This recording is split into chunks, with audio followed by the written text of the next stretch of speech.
Please like our video and subscribe to RotoWire. Then go to rotowire.com/pod for a free 10-day trial.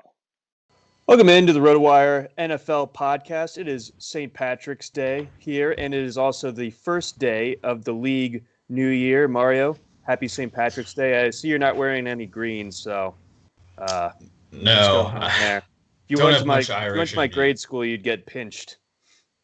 Yeah, you should be in fuller garb than this yourself, right? Like I have an excuse. I'm not Irish, and I don't do the thing where I pretend to be Irish, so I don't have either reason to dress up that way. But you have this somewhat low effort green shirt, but no hats, no gold jingling on your apparel. There's no. You're supposed to carry treasures, I think, and I don't see any. If I'm carrying them around, people are going to triangulate me. They're going to hunt me down. They're going to steal my gold. So I got to keep that on the low. They scream woo at you and raise their hands for a high five. But if you're like me, you're not actually doing a high five. You're setting them up for the treasure snatch. See, precisely. So, that's a smart way of playing it. I know that. Yeah, this is a relatively low effort. I got just like a green shirt with the what's it? The clover on it. Shamrock clover. I had a Shamrock shake recently, and I am wearing a shirt of a band that's from Boston, and that is not Irish themed in any way. But Boston's an Irish town, I understand. I gotta say, it'd be really funny if you were wearing like a Dropkick Murphys shirt right now. But oh god, no, I hate those guys. But Converge is from Boston, I think, or something in Massachusetts. Anyway, it's all Ireland, okay. I think. Ireland or Massachusetts, the Ireland of America. But let's begin. We got a really busy week of news to unpack here. So the legal tampering period began on Monday morning. Gentlemen, start your tampering. Monday at noon Eastern. And then today, Wednesday, the league year officially got underway. So before we get into the signings that have happened, Mario, I want to get your opinion on the signings that haven't yet. And more specifically, why is the top end of the free agent receiver market as frigid as it currently is? Well, I guess that it's so we basically got Will Fuller, Curtis Samuel, Kenny Golladay, Juju Smith-Schuster still available since Allen Robinson and Chris Godwin both got tagged.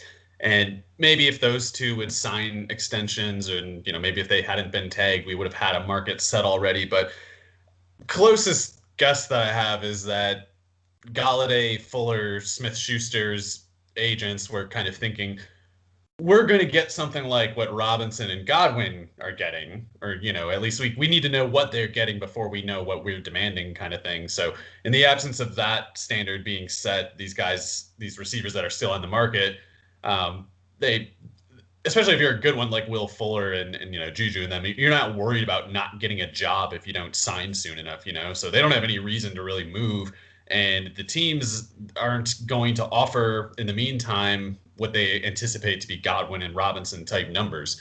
So there's kind of like that ambiguity, and who knows where the two respective sides are mapping out, where they think any of those markets are going to go. But until they're set, it's just kind of like no one's going to sell themselves short in negotiations because they don't want to look like a chump in 4 hours.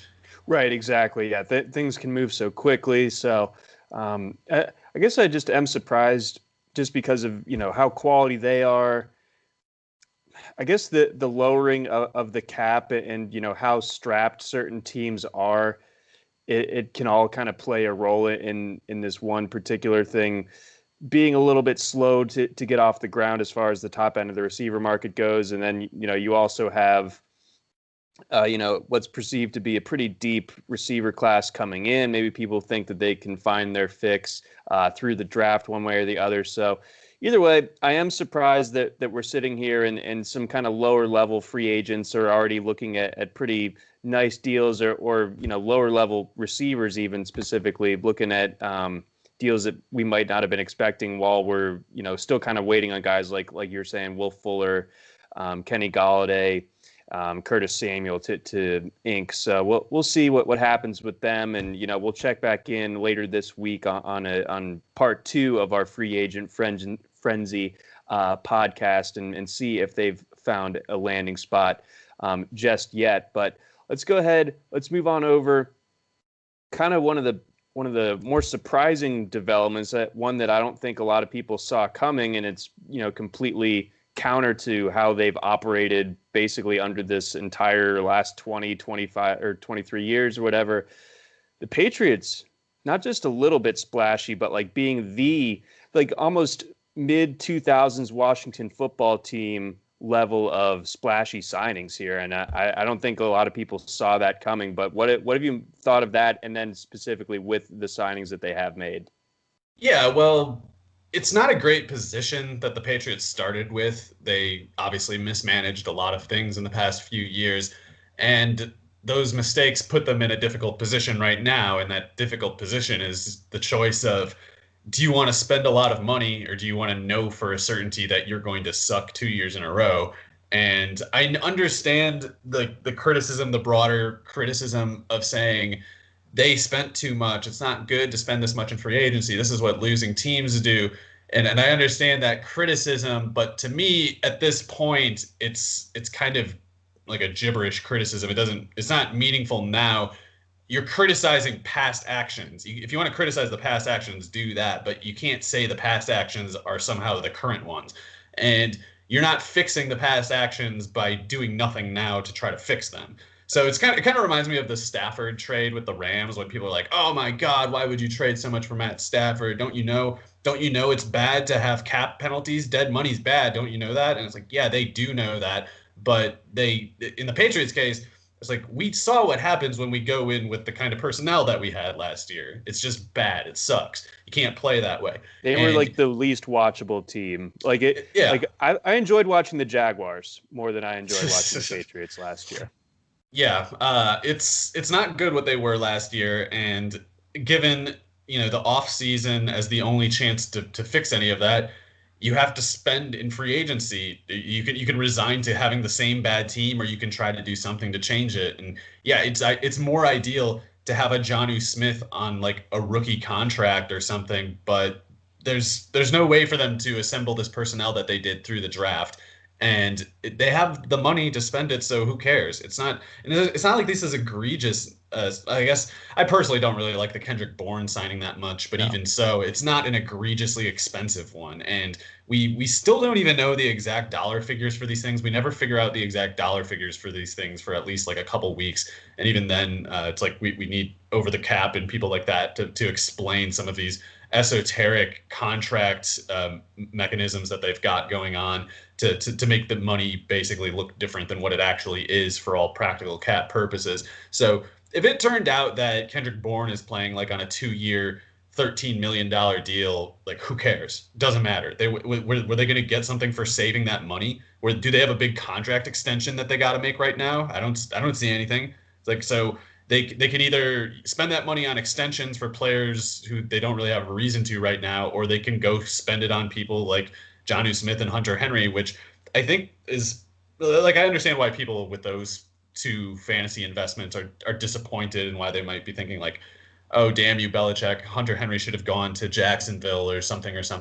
But I don't think that New England's a worse spot for Hunter Henry than Jacksonville or the Chargers, because, or at least like not necessarily. It's not my first idea of what Hunter Henry should have done, but if they're running that old Gronk, Aaron Hernandez offense, what are we even talking about? Obviously, they could use 2 tight ends like this if they're running that scheme. And obviously, they didn't run it last year because they didn't have the personnel to do it. So if they're trying to build something that we've seen them already build before, and if they're getting good players at more or less reasonable market rates, I don't understand what the criticism is at that point. It's like I could maybe quibble where I'd go with a different player here or there. Not so much at tight end, at receiver more so. But the idea that they needed to just not spend that money is ridiculous. And the idea that they should just not have competitive ambitions because they had a couple bad off seasons and mismanaged some things is also ridiculous. Like we already know that they could have done things better in the past. Just repeating that forever is not interesting. No, it's not. And the way that the market has obviously shaped out in the early part, like the Patriots once again look really smart, taking advantage of a slow moving receiver market to get two receivers that apparently, they find fits what they want to do offensively. I do have a question for you, but before we circle back to what this new look two tight end type of base offense could look like. But, you're so good with knowing the alignments and everything. How many slot snaps, especially if Julian Edelman comes back, are there realistically going to be able to go around in this offense? Because, you already have, I thought, a guy in Jakobi Meyers who looked promising, like really one of the few, if only, bright spots in this passing game a year ago. You get Edelman back if he's healthy. He's a year older. You can never really count on him to play a full 16 anymore. But you add Kendrick Bourne to that mix. Is he almost more like a depth addition? Kind of securing that fourth receiver spot. How does this all play out as far as like the receiver rotation looking? Well, I don't know what they're planning to do exactly. Like, to me, like it looks to me like Kendrick Bourne and Jakobi Meyers are pretty redundant. And I thought, like you, that Jakobi Meyers did a really good job, not just last year, but 2 years ago too. And maybe there's something funny in his numbers. Like maybe he's not quite as good, not as clean as his numbers are. But no one else was doing well at receiver on that team. And he wasn't just the best of a bad bunch. His numbers are strong by conventional standards last year. Like there's not like a bunch of touchdowns or whatever, but he was super efficient in an offense where no one else was. So I thought Meyers fit like a certain function in the offense, which is to say, like, especially intermediate, maybe underneath kind of stuff. He can play inside or out, but you're not really going downfield with Meyers. So I like Aguilar's addition because that's, he's not my favorite pick. I would have definitely rather paid up for Curtis Samuel or Will Fuller. But if we just need speed and we need someone who can play outside, like, yeah, Aguilar's pretty good. He's not bad. He's fast enough that the safeties have to run with him if he runs past them. And so you can imagine an alignment where Nelson Aguilar and Kendrick Bourne, or Nelson Aguilar and Jakobi Meyers, can work together because the safeties can't just jump on Meyers or Bourne in that case because Aguilar will run past them. But if Aguilar doesn't run past them, the safeties can crash down with impunity because Bourne's not running away from anyone. And as much as I like Meyers, he's not really the kind of guy who kills you on an over-aggressive blitz either. It's like maybe he gets a first down, but that's about the worst that's going to happen. When you have some real speed out there, you make the touchdown possibility very real, and the defense, no matter what the down and distance, they have to respect it. If they don't, you can get a touchdown on them pretty easily. Or at least like a defensive pass interference call. So I just worry about the balance of having two slow guys like Meyers, and not that he's truly slow, but Bourne is truly slow. Bourne's not a very good athlete. He's one of these guys who needs the field to kind of be small, and he needs everybody to kind of forget about him, and he can make these acrobatic plays. Like, he's crafty. He's good at being a wide receiver, even though he doesn't have all the tools to be the best wide receiver possible. But it's just not that helpful in the structure of an offense, in my opinion. Kendrick Bourne, to me, is the kind of guy you pick up because he's just an undrafted free agent out of Eastern Washington, like that's when you get him in that case. You don't pay for him in free agency. But he's not a bad player. Like he should ride the baseline of the offense. I just don't think he can dictate the baseline being higher. And so I do worry about Bourne like having much of a role if Meyers is out there and if Aguilar is out there, because we need a two tight end base.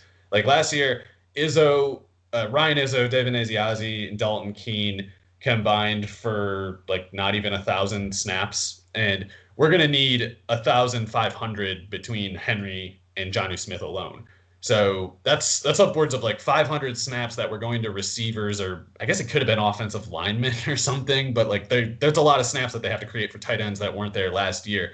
And you don't want Kendrick Bourne as your outside wide receiver in a two tight end base. You want some speed to offset the speed that you lose by foregoing a wide receiver in favor of a tight end. Absolutely. So that's a good way of drawing it up as far as this new receiver grouping and personnel and usage could go. I guess my next question for you, I want to hear a little bit more about your thoughts on Aguilar, because I thought he was one of the best stories of last season. Yeah. And, I was one of the guys that, like just like the famous Philadelphia news clip of the guy, just throwing Aguilar under the bus when he's talking about like, catching people jumping out of a burning building or something. He's like, we actually caught him, unlike Aguilar's, like just throwing strays at Aguilar. Yeah. Kind of finds this renaissance in a place in Vegas that I don't think that Derek Carr really gets the moniker of being this guy that can be the one that makes a wide receiver. So for him to, eat up almost 30% of the team's air yardage, do killer numbers on air yardage on a per snap basis, his average depth of target down like 15 yards down the field. That's really, really far, of course. That's, one of the bigger, longer deep threats in the league, and he was killer on the long passes just in general. How much do we think that that's going to translate to this offense, especially if we have the two tight ends on the field? Is he going to be running like the same kind of just over the top guy to keep the safeties honest type of thing, or what's going on there? Well, Aguilar is not a true burner. Like, he's the fastest that they have, and he's better outside than he is inside, which was Philadelphia's main mistake, and it was the main reason that allowed Aguilar to break out last year. It's not that he I'm sure he had the yips a little bit in Philadelphia, but the main reason he did good for the Raiders is that they put him at the right position. You should have him playing outside and downfield because he's a slight guy. He's skinny and he doesn't handle contact very well, but he's very elusive. And one thing, if you watch like his USC tape, it's pretty easy to see why the Eagles took him in the first round, because he's this guy who makes a lot of impressive runs in the open field, and he's really fast. He's really fast, but he's not like a sub 4.4. He's like a 4.41, which for how skinny he is more like just good enough than truly like an abundance of athleticism, because his case reminds me a lot of D.D. Westbrook, actually, because D.D. Westbrook is this guy who's been playing in the slot for the Jaguars, and then this new coaching, Jay Gruden, came in last year and was like, wait a second, this guy sucks. Why are we playing him in the slot? Let's get him out of there. Put Keelan Cole, Chenault, anybody else. And I think that Jay Gruden was reaching the same like disgust point with Aguilar, with Westbrook, that people did with Aguilar, where Philadelphia was making him play in the slot because he's skinny. That's something you see a lot, where it's like, you got a light, skinny receiver, he's got to play the slot. He's not big enough to run block outside. So you either need to get over the fact that he's small and not maybe the ideal outside run blocker, or you just have to accept that your offense doesn't have a good role for him. Because if you make Nelson Aguilar play in the slot, his bad hands are going to show up. He's going to get rattled going over the middle. He's going to get rocked because he's skinny. And that was happening with D.D. Westbrook a lot, too. He pretty clearly should be playing outside. So his ACL tear is going to make it a little harder for him. But if there was like a Nelson Aguilar this year, I would say it's Westbrook. And if the Patriots don't handle it the right way, they could definitely make bad Aguilar come back. You got to keep him outside, keep him playing downfield. And, have him run crossing routes and stuff, sure, but that's more after you kind of establish the run threats that open up the middle of the field for him. Don't send him into traffic. You have to clear out the traffic first. Right, exactly, because like you said, bad Aguilar can still exist if you use him the wrong way. So Vegas kind of maybe found the blueprint for how to do it, and I would assume the Patriots picked up on that, and that's why they went after him on day one of free agency. So overall, I mean, this again was an offense that was busted all of last year. What's your level of optimism on these moves, and where the Patriots could stand in the AFC East? So they're shuffling their offensive line quite a bit, which I'm not a huge fan of. But what's weird is it's guys that they've had before. So it's like they're bringing Trent Brown back. They signed Ted Karras back from Miami. They already played last year without Marcus Cannon, so him getting traded, I guess, doesn't necessarily matter that much, even though he was a good player. But it's like they're letting the David Andrews guy walk. So there's a lot of shuffling going on the offensive line, and I like to see continuity on the offensive line instead. But if they already kind of know these guys, maybe it's not like starting from scratch, and maybe they can just get that offensive line polished for week one, no problem. But if they can, then I actually like quite a bit the theory of the Patriots offense, or at least what I can imagine the theory of it being, because when you have Cam Newton out there, you've got such a big athletic quarterback that it's kind of like unless the defensive front seven you're going against is oversized, that's just kind of like a natural leverage starting point that you have over them. It's like the defense you're going against is built under the assumption that it's going against a quarterback who's between like 6'1" and 6'5" and 215 and 235 pounds. And they're not supposed to run the way Newton can.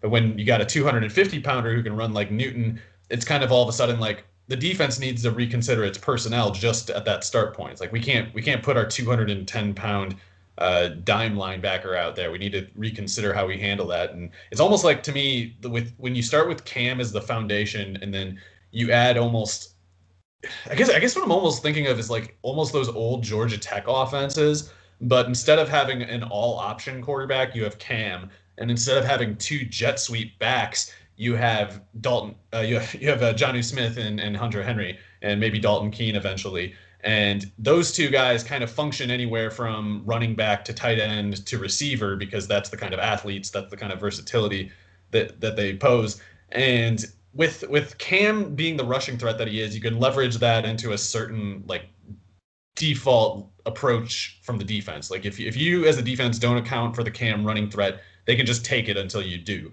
And to account for it, you have to kind of tax yourself on maybe containing the outside run or some particular dive attack. And so you can kind of get Damian Harris, Sony Michel, Chris Carson, Leonard Fournette, whoever they end up with at running back. They can kind of be that John Dwyer, just dive halfback who just goes in kamikaze every time he gets the ball. And Cam gets his carry shots in, of course.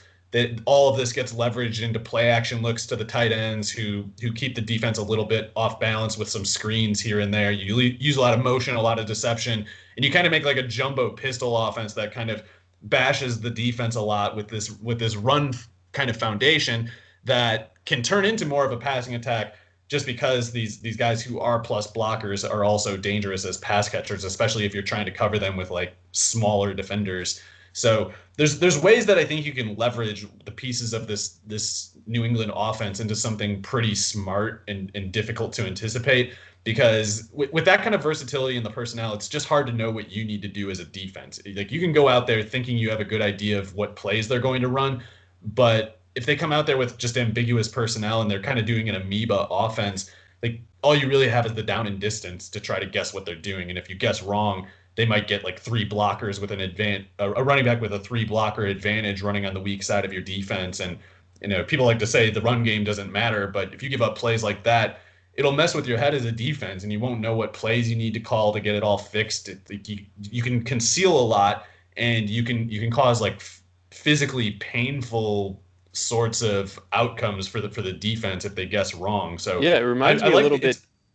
I was gonna say it's almost like a little bit like maybe like what the Chip Kelly offense could have been, like up tempo and aggressive, but run based and distinctly fast feeling, even though it's not airing it out. Mm-hmm. And I could kind of also draw a little bit of a parallel potentially to like the 2019 Ravens. That they're always using the two tight end sets. I mean, it wasn't quite the same. Lamar Jackson different in terms of Cam Newton more like the physical imposing wear you down guy. Lamar Jackson more the elusive speed guy. But nonetheless, similar kind of going counter to the way the rest of the league is going, in which the team defenses are gearing up to stop the pass, and if you catch them on a week where they're going up against a run heavy team, they're not used to it. The whole league, it's a great Moneyball idea, I think, because it's like the whole league is building for a nickel defense-based defense right now. Everyone's investing in a 3-wide base defense assumption, and if the Patriots come up to you and you have all this cap draft picks tied up in a good nickel corner, 2 outside corners kind of base defense, it's like those guys are just useless now, or at least one of those corners can't impact the game against the Patriots. Yeah, so this suddenly becomes a very, very interesting team to watch. And Buffalo, they obviously kind of ran away with the division a year ago, but the Patriots have bowed up now. They made some defensive signings as well, Judon, Devin Godchaux. So I mean, a couple guys, and then you might get some of those opt-outs from a year ago that certainly stung. I don't know what the Gilmore situation is, but yeah, suddenly the Patriots, definitely, don't count them out just yet. And I like what the Dolphins are doing too. or I like the directions of the Dolphins. I don't know if they've necessarily made any big. It's not the impact old signings. AFC East. It's a No. little different. Yeah, so that's nice to see. And sticking in the AFC East, going over to the one team that we haven't gotten into just yet, the Jets. What did you make of their signing of Corey Davis? I thought it was fine. I don't know what to make of Corey Davis's upside at this point. Like, it wouldn't be shocking if he was capable of quite a bit more than he did in Tennessee, because early in his Tennessee career, he kind of had injury troubles and Marcus Mariota struggled. And then once Ryan Tannehill got in there, A.J. Brown was there as the clearly superior player. But not being as good as the best receiver in the league isn't really, it's not something you can hold against a player, especially when he's been efficient in his own part. And, again, the injuries, it's not fair to say that Corey Davis ever failed in Tennessee. It's just A.J. Brown showed up and then they didn't have enough money to spend to keep him. So he might be capable of being a legitimate wide receiver one for the Jets or other teams. I don't know.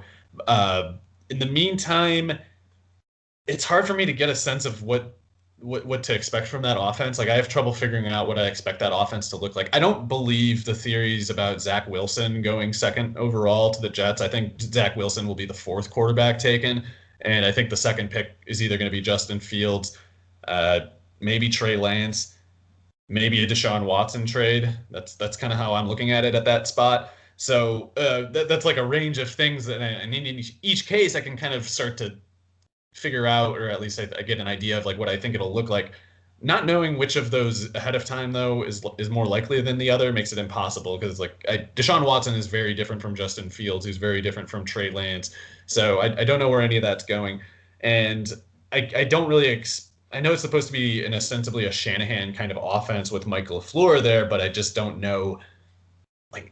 I don't know if maybe Mike LaFleur has slightly different ideas on the Shanahan offense and the McVay offenses than everybody else that we've seen implement them. Like, it's just hard for me to know for sure. And so I don't really see, obviously, the big volume scenario for Davis, but it might be there. And if it is, I don't really see any grounds to be particularly pessimistic about him. It's almost like his durability is my biggest concern.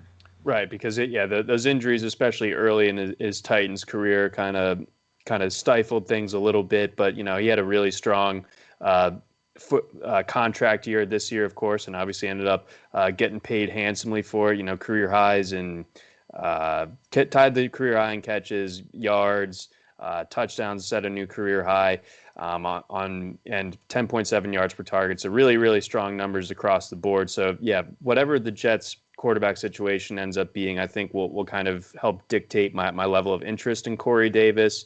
How do you think he fits as far as the rest of this offense goes? And, is there a receiver that is hurt by this in this offense? Does this, kind of push Denzel Mims's value down a little bit in the long term? What's up with Brashad Perriman, stuff like that? Well, Perriman's a free agent. I don't know whether they have any interest in re-signing him. I would guess they probably don't, but maybe they do. As long as they don't sign Perriman or somebody else, Mims should be fine. Like, there wasn't a realistic shot at Mims being their clear wide receiver one or anything. So if he isn't their clear wide receiver one, to me, that's not really obvious grounds for downgrading him. For me, it'd be more like, if we're worried about Denzel Mims getting 800 snaps, then I start to worry about him. But Corey Davis doesn't change that. And it was rumored that they were looking at maybe moving Jamison Crowder, who plays in the slot. Of course, he only plays in the slot. So that wouldn't specifically boost Mims's snap count, but it would be reassuring for his target share potential, just because Crowder gets hurt a lot and he's not like dominant or anything, but he is a good player at running routes underneath, and he gets a lot of targets. So if they move Crowder, whoever they replace him with is not likely, or at least I would guess they're not likely to draw targets quite as much as Crowder did. So that would probably be good for both Mims and Davis if he were traded. Yeah, I wouldn't imagine that they're going to be as reliant on the slot this year with better quarterback situation, just better overall situation in general. Getting Adam Gase out of there, I think, is going to just be a huge boon for this team in general. What one other just kind of observation. We'll see what comes of this, but maybe this connects a couple of dots. But do you see the Jets, because looking at their current running back depth chart, it's pretty bleak. We've seen a couple, good NFL running backs get released in recent days.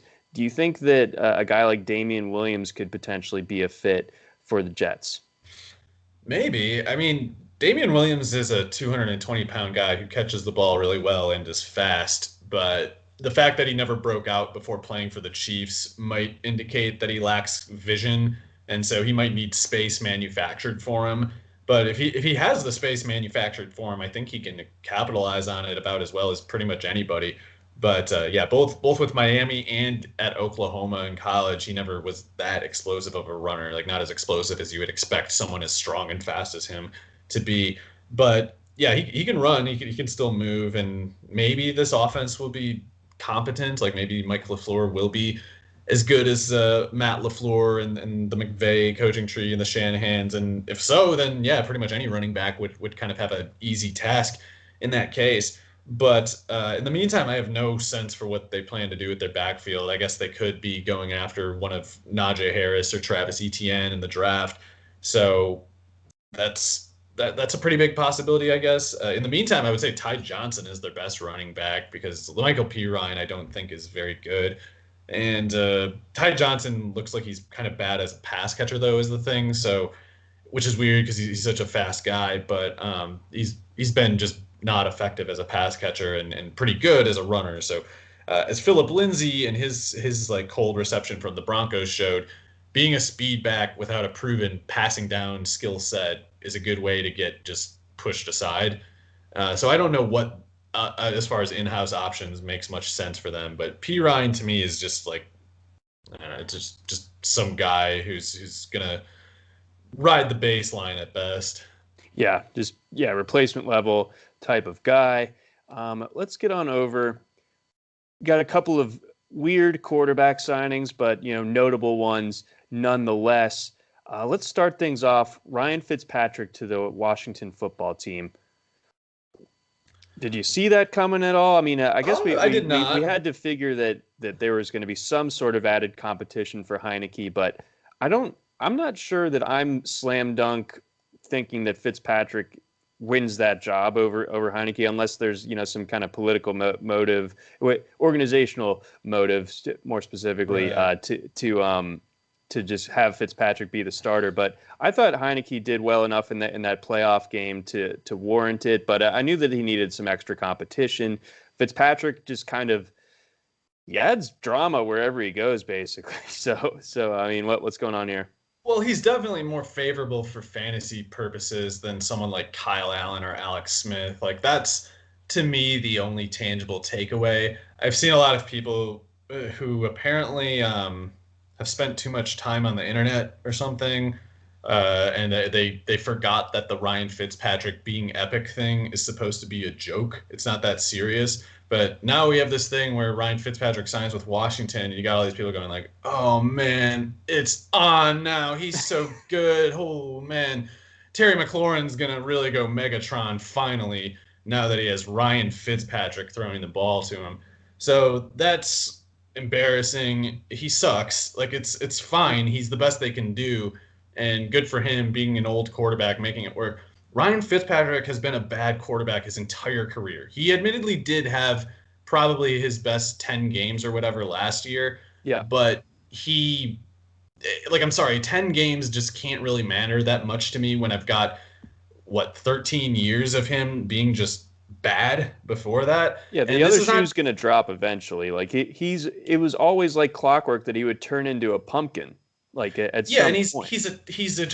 He has a backbreaking turnover tendency, and everyone knows that, or everyone once knew that his gunslinger chucking it thing was the direct trade-off. The direct trade-off of him just gunslinging like that was that he throws all these interceptions, and people just seem to think now that he's actually just a bomber. He doesn't really he's got a clean game. He makes sick downfield throws because he's so epic. And it's not the case. It's like he throws downfield because he has to. Like, he's a short quarterback who doesn't have a cannon arm, and it's kind of like the Russell Wilson thing, where it's like he doesn't really make plays in the intermediate that well because it's not an advantageous leverage point for him standing where he does, being built like he is, the throwing angles that he makes. He can't really attack the inner part of the field as easily as he can the downfield part. And it's not for a lack of accuracy. It's just the ball needs to go without getting caught and knocked over by people, Yep. And so his intermediate game has always been bad. His accuracy has always been hit or miss at best. And when things go right for him, it's basically because the ball bounced the right way. He's almost like a knuckleballer quarterback or something. Like, it's just, yeah, you can maybe luck into an insane season with R.A. Dickey or whatever, but you don't think that he's an ace pitcher. And that's kind of what a lot of people are failing to realize about with Fitzpatrick. They're like, he's infallible. It's going to be sick. Now Logan Thomas is a beast. Everyone's saying it's embarrassing. People have no perspective about this stuff. I don't really understand why it's so hard to just settle down for a minute. But Ryan Fitzpatrick is at once maybe the best that Washington could do, and he's still not a good quarterback. Taylor Heineke is probably better than him, but Taylor Heineke gets hurt all the time. Like, he got hurt. I feel like he got hurt in that game or something, didn't he? And, but either way, his first game as a starting over Kyle Allen for the Panthers 3 years ago or whatever. He dislocated his left elbow like right away. So Heineke's just wild, and by most accounts, he's kind of a goofy guy. So I know why they wouldn't want to go in with him. But if he doesn't destroy himself in practice, he's way faster than Fitzpatrick. He's got a stronger arms by far. I think he's not any shorter, I don't think, or maybe he's a little bit shorter. I don't know. But Fitzpatrick, in any case, guy's got trash numbers for his career. And yeah, in Buffalo, he didn't have much help. But with the Jets, he was throwing to Brandon Marshall and Eric Decker. And with the Buccaneers, he's throwing to Mike Evans and Chris Godwin. I know that he didn't have a great situation with the Dolphins last year, but he's not a player whose past failures can be explained by circumstances, and he still is more or less that same guy. Yeah, there's a reason why no one ever commits to him in any long-term sense. Again, like you said, he did have those kind of notable stretch last season. Everyone remembers the game in December. Dolphins kind of had to have it. They benched Tua out in Vegas. Fitzpatrick leads the comeback, that sort of thing. So that kind of anecdotal stuff can get stuck in your craw or stuck in your brain and kind of make you lose the perspective that you need to be having, like you were just mentioning there with the more longer term view of who Ryan Fitzpatrick really is. And, because I almost think that because he didn't really have that really, really harsh regression a year ago, that it's going to come twofold this year. So I don't. It could. His BABIP is sitting at his BABIP is up at 475 or something, and it's not a good bet to assume he'll keep those relatively clean numbers from last year. I would expect to come crashing down, but it is admittedly good for Terry McLaurin. Maybe not relative to Heineke, but definitely relative to Alex Smith and Kyle Allen. Those two are useless and really bad for receivers. I would say Fitzpatrick is bad for Logan Thomas for that reason, because Logan Thomas isn't actually good. He was just the fourth best PPR tight end in a year where tight ends were terrible, and now people think he's good. He's not. He's okay, good for him, but he's the kind of player who's the best player you have when your team is terrible. And the second that you stop being one of the worst offenses in the league, that guy's a backup. There we go. I got nothing to add there. Let's get on over the other kind of big signing with the huge internet reaction from this free agent period. That of course would be, what are the Bears going to do? And what did the Bears do? Well, they apparently tried to trade for Russell Wilson. They tried to trade apparently 3 first-round picks, a third, and 2 starters for Russell Wilson, which the Seahawks evidently declined. I don't have any clue. I haven't seen anything as far as saying the Bears went after Deshaun Watson to that extent, so maybe they're afraid of him. Maybe he owned them too many times on Twitter, and they were like, Russell Wilson hasn't posted about us, so he's an option. But if we don't get him, it's going to be the red rifle that we bring in, and they brought in Andy Dalton on a 1-year, $10 million deal, which may or may not be enough to keep him in the starting role. It makes him like the heavy favorite right now, and there's not any obvious reason why the Bears would come out of the draft with something especially pressing at quarterback. So it's probably going to be Dalton, and I don't know. I don't know what's going on with Allen Robinson. I would not want to play there if I was him. I think it's well within Allen Robinson's rights to say, I'm not playing for the Bears. If he did say that, then Andy Dalton's situation goes from, like maybe okay for fantasy purposes to probably more like this is really going to be a bummer kind of thing. So even for Dalton, so that would be pretty dreary. The idea of like, I like Darnell Mooney as a prospect, but if he's your wide receiver 1 and like Cole Kmet's your wide receiver 2 and your quarterback's Andy Dalton, like it's probably just really depressing around. Yeah, there. I mean Dalton didn't look great with one of the best pass catching groups in the league last year, and Chicago also does not have a good offensive line. Not that the Cowboys did necessarily either, but that his situation in that sense, his time to throw isn't going to get any better. And, like we established, the options are decidedly worse, especially pending the Allen Robinson decision, whether he's going to play under the tag or not, or end up getting traded. So, yeah, this is, for a Chicago team that, felt like it was really building something in 2018, feels like that window's pretty closed. Yeah, it's going to be really bad. It's not going to be good. Like David Montgomery had his maybe career year last year. It's like he's going to suffer for Andy Dalton. Well, he won't necessarily suffer for Andy Dalton being there, but his numbers were going to come down. Like the only way Montgomery's production was going to stay stable was if they improved the offense and made his job easier and made the pie bigger for everybody. And that's all off the table. It sure is. So yeah, not great. I would be, if I was a Chicago fan, I would not be particularly stoked with. I mean, maybe I wouldn't have gotten my hopes up and thought it was realistic that Russell Wilson was a possibility, but still, no matter what, ending up with Dalton at the end of this just doesn't feel particularly encouraging. I probably think that Mitchell Trubisky is a better quarterback than current day Andy Dalton. I don't know if that's a hot take. He's a better running back, and that's your best option. Like, if your choices are Andy Dalton and Mitch Trubisky playing quarterback, I don't really know. But if you have those two choices, the right option is to take Trubisky and forego the quarterback position entirely.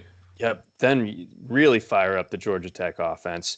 All right, let's get on over to a couple of the running back signings. I'm going to kind of just tee you up here. Because I saw some of the reaction on Twitter to some of these signings and what they mean for a couple of these second-year running backs. All right, so I'll let you go or take your pick. Do you want to go with the Hyde to Jacksonville signing or the Jamaal Williams to Detroit signing it, and what those mean for James Robinson and Deandre Swift?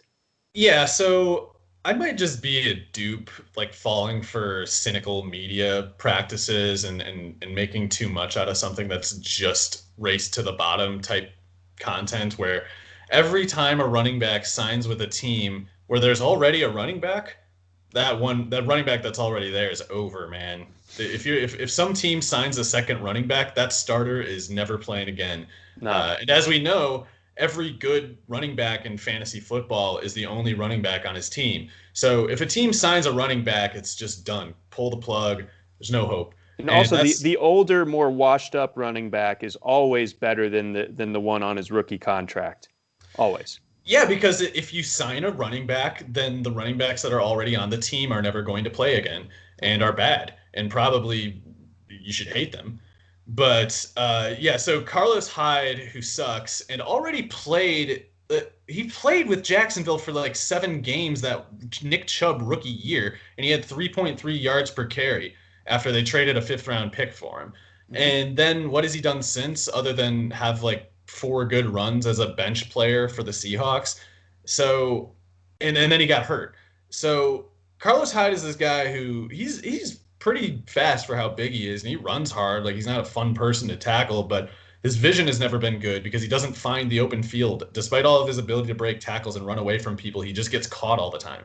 And as a pass catcher, his negative elusiveness really shows up because he's actually got pretty good hands. Like, he catches passes that go to him, but for his career, and it's been the case in every team that he's played for. It's insane. I've never seen anything like it. He's averaging like 3.84 yards a target or something while catching like 80% of the targets. I've never seen anything like that. So you can't really do anything with Carlos Hyde other than have him play like dive halfback, which is fine. And for Jacksonville to sign him for that purpose makes totally a lot of sense.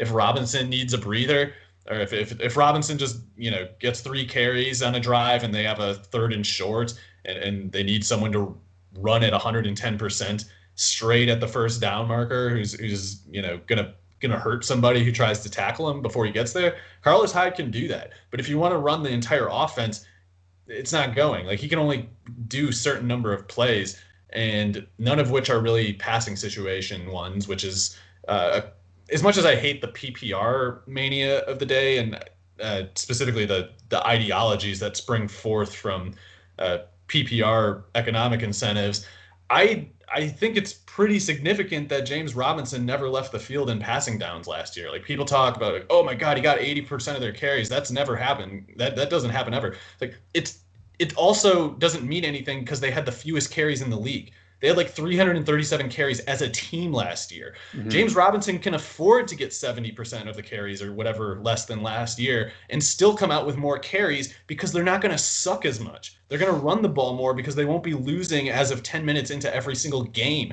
like they did last year. So, yeah, his share of carries is going to go down, but the team carry count is going to go up. And in the meantime, they haven't added anyone who can project for passing down functions. Now, I expect them to add another running back either through the draft or maybe in free agency yet, or maybe they'll just sign Curtis Samuel and they'll say that's close enough.